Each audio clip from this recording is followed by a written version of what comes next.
kulanti wacan daawadayaal ku soo dhawaada barnaamij gaar ah oo idin socodsiinayo anigoo Xasan Maxamed Cismaan wuxuuna barnaamijkooda kaga imaanayaa daawadayaal magaalada Cadaado ee xarunta ku meel gaarka ah ee dawlad goboleedka Galmudug waxaana marti inoogu ah tababaro nololeed Ciise Abshir Axmed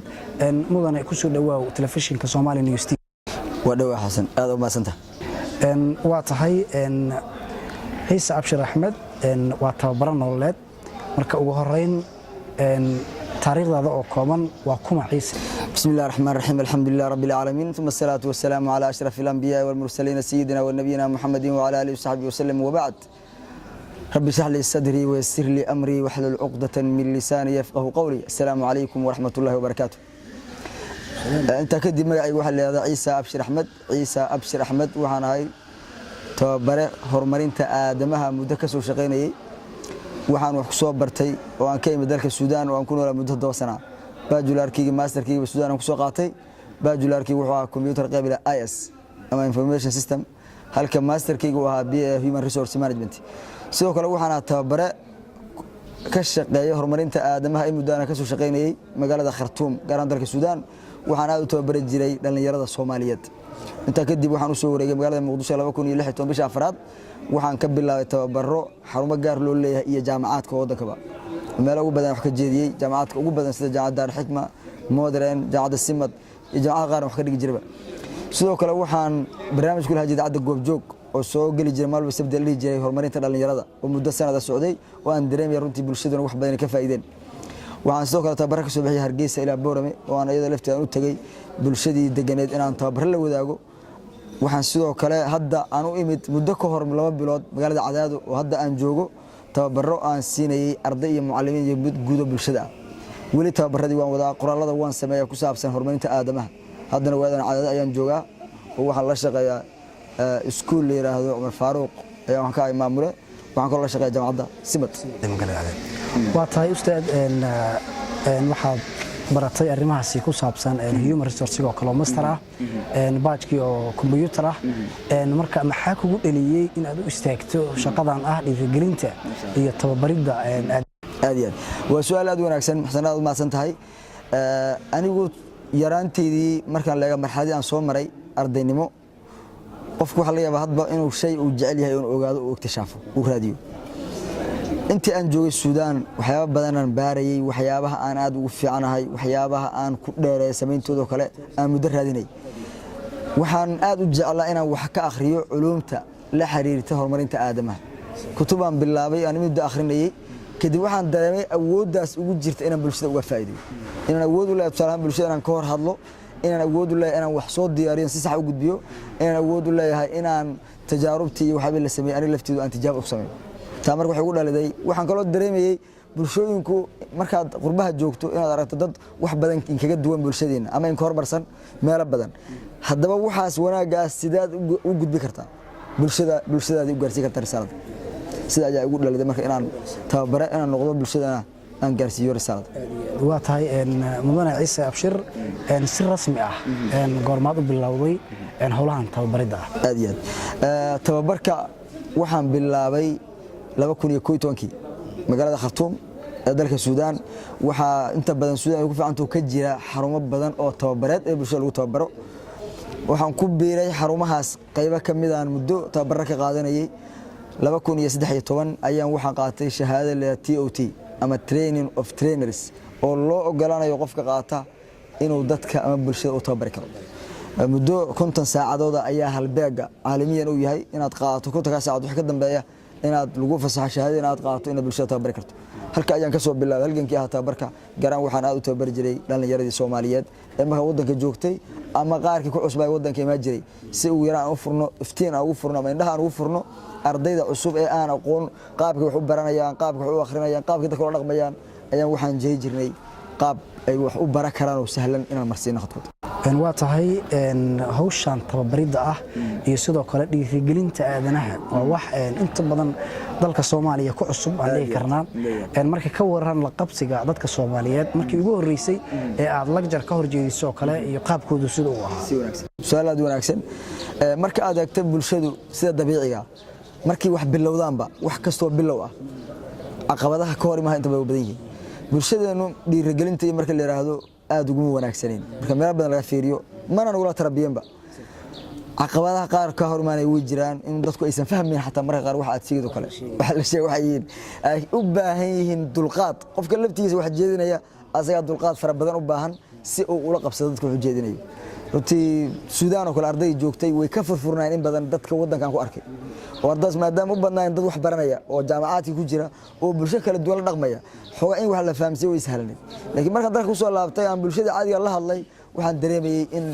xogaa faham darro badan ay jirto laakiin laftoodu muddo kadib ay la qabsadeen waa tahay marka la leeyahay tababar nololeed waxaan naqaanaa macallin marka Soomaalidu ay u taqaan marka macallinka ama professorka Soomaaliyeed oo kale tababaraha muxuu ugu duwan yahay insha Allah su'aalaad wanaagsan tababara marka la horta kelimada tababare tab iyo baro waa xirfad inuu barto qofkan uu sameeyo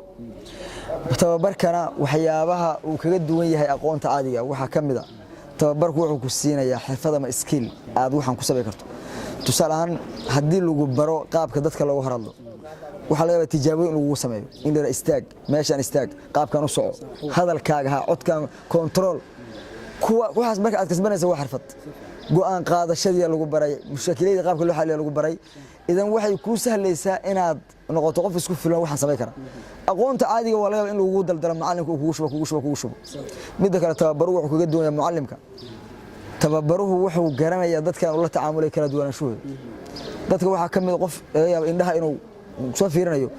muuqaalka iyo duusan arag uu ka cadisaya waxa aad sarxaydo uu arki waayo qof waxa kamid aad wax u maqlo codka hadii uusan aad qurux badnayn ama uusan cod dheer ama dhaxdhaxaad ahayn oo cadisaya mid waxa kamid dareen kaliya hadii uu dareemo meesha in ama ay aad u degantay ama qaylo badan jirto inuu iska cadis asaguna idan wixii socday idan tababaruhu maadaama la baray tababarka noocaas wuxuu u baahan yahay inuu kontrolo bulshadaas oo dhan oo hay karo ila barnaamijku uu ka dhamaanayo barnaamijku markuu bilow ila uu ka dhamaanayo dadkoon dareemay waxa aad inuu soo gabagabay karo waa fan ama xirfad u baahan barasho معلم كسر ما نقول كرتابره لكن تابره ولا نقضه معلم نعم waxaad ii sheegtay in aad tababaro kala duwan ku soo qabatay dalka Suudaan Khartoum oo kala caasimadda waddankaas magaalada Muqdisho Boorama iyo sidoo kale Hargeysa iyo Cadaado oo kale marka maxaad nooga sheegi kartaa tababaradii kala duwanaa ee soo aad u maasantahay tababaro kala duwan ayaan qabanay bulshada hadba waxaan eegaynaa baahida markaas jirta noocay tahay tusaale waxa kamid ahaa tababarada inta badan oo aan aad u jeediyo lagu bartay diyaarinta muallim xirfad u leh waxa uu dadka barayo qaabku dadka u barayo qaabku hor istaagayo qaabku u sharxayo laana muallimku waa tiir muhiim ah aqoonta waxbarashadii hadii marka uu san garan ardayda kala duwanashooda hadii uu san garan habka ardayda kala duwan u dhaqmayo hadii uu san awood u lahayn inuu xalliyo mushkilooyinka ka hormaaka ardayda hadii uu san awood u lahayn waxa uu gudbinayo habab kala duwan u gudbina jiraan waxa adkaanaya muallimadii in culays badan ku rimaad waxa kale oo kamid barnaamijyada aan inta badan jiray fagaara ka hadalka oo kale way kamid ah ku barnaamij u dambe u qabta Cadaado tababar ku saabsanaa fagaara ka hadalka bulshadanu in badan oo kamid ah dareemsa cabsi badan oo inay ku jirto oo qofka yaraantiisa aqligiisa ka dhacday taa marka wuxuu baantay in laga saaro in tijaabo lagu sameeyo asaga in la istaajiyo in la waxaan sameeyo in qaladka laga saxo tartiibta loo saxo waxa kale oo kamid ah effective communication skills sida ugu fiican ee bulsho aad xiriir ula sameyn karto bulshada aad la nooshahay naftaada ka bilow qaabka aad u dhaqmi karto waxa kale oo kamid ah barnaamij la yiraahdo ha aqbalin fashilka ama guul darrada muhiimadka la taqbal fashil ana qofka insaanka waxba ku dhici kara wad qaldami kartaa waxbaad way kartaa inaad isdhiibin naam marnaba si kasta hadii la yeelo inaad isdhiibin waxa kale oo kamid ah in naftaada guusha bar naftaada anigu shakhsi ahaan nafteeda sidaan guusha bari kara steps aan marayo ee nafteeda guusha ku bari karo iyo anaawin fara badan oo kale oo aslamida ayaa hadda anagu eegina baahida markaa jirta ayaan tababarka bixin waa tahay marka tababaraha marka waan ka dharagnay runtii waxaan filayaa in daawadayaashu ay si fiican u fahmeen marka waxa ay tahay in yaa la dhihi karaa tababare qof kasta miyaa noqon kara mise waxa jiro si gaar ah oo loo barto iyo si gaar ah oo loo baaro oo maaragtay arintaasi loogu dadaalo ma noqon karo qof kasta oo meel istaago oo hadla tababare laba dhinac baa laga fiirinaya standard halbeeg in loo yeelo koow horta qofka la tababarana aqoonta uu sheegayo inuu asagu leeyahay oo tababarnimada oo xirfadii aan sheegnay ka muuqdaan qodobka labaad inuu haysto shahaadada tababarka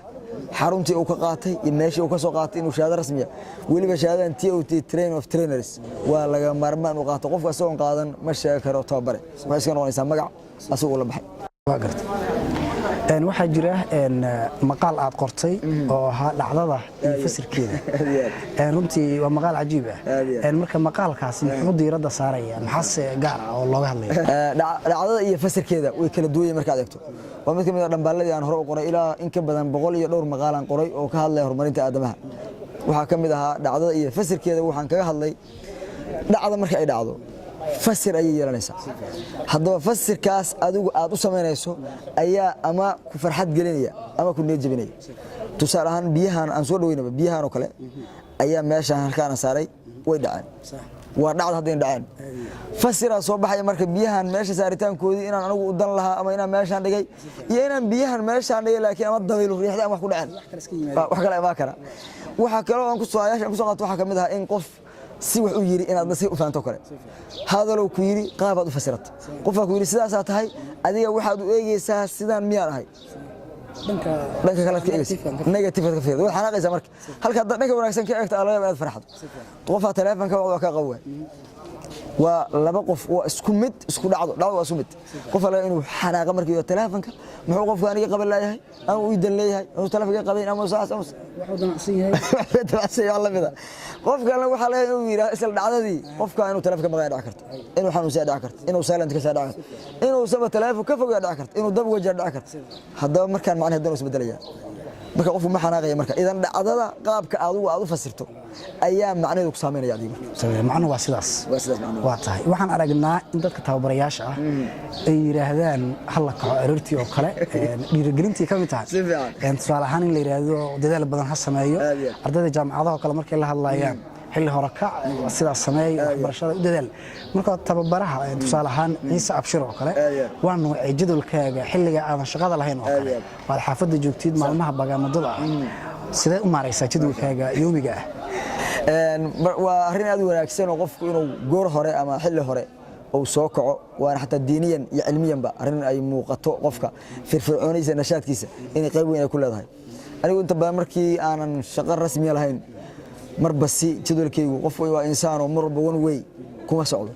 laakiin waxa aan sabab kale waxa kamid ah inaan jadwal rasmi aan leeyahay oo subaxdii aan fiiriyo waxa ugu muhiimsan oo maanta aan qabanayo ma akhris miyaan leeyahay saacadahan oo kale xogaan nasiina miyaan leeyahay meel miyaan aadaya inaan u taxaddido marka hore kadib haddaan xaafadeen waqtiga iska joogo waxba aan aad ku jeclahay kale inaan ku raaxaysto akhris oo kale inaan tabuus kala soo baxo ama wax shito kale aan iska dhageysto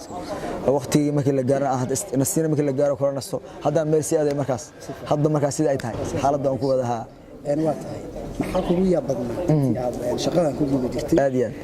aad soo istaagto barnaamijyo waxyaabo kala duwan oo wacyigoodu dhisaya aad u sheegtay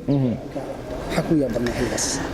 intii runtii tababarka aan ku jiray tababarku asaga waxaad ka baranaysaa wax badan dadka insaanka qofka waxa laga yaabaa baraka qaar markaad la hadasho waxaad ka faa'iideysaa khibrad ama waxyaabo adigu aan kugu jirin ama fahamka waxaan aad ka istifhaam ka duwan inuu kula wadaaga laga yaabo ani ahaan intii aan tababarada ku jiray dhacdooyin kala duwan waa la kulmay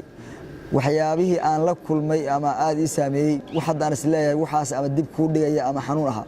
way dhici kartaa waxyaabaha qaar sidaad ugu talagashay inay noqon waayaan oo tababarkii ama dib u dhac uu ka yimaado ama dadka aad tababarada marka qaar caqabadiina hore waxa kamid ah qofku inuu sama fahamsan tababarkan oo kale dadaal loo yeerayaa waqtiga la gelinayaa saacada la gelinayaa inuu qofku xataa waqti dambe inta iska yimaado ama uu iska badaaho ama uu soo dhiman xataa xilliga gaar ahaan bilowga barnaamijku uu hayo kale waxaabihii aan la kulanay kamid ahayd balse markaan dul qaadanay muddo soo wadnay dadku way la qabsadeen waxay fahmeen waxaanu muhiim inay yihiin qofkuna haddii aad barto straight way inta badan inuu raaci u baanta dadku marka la qabsadeen ayagu marka adduunka aan la kulmay waxa kamid ah bulshada oo fahamkoodu kala duwan yahay oo qaarkoodba wuxuu ku leeyahay bal afrikaan in xataa xilliga barnaamij xilligaas la qabanaya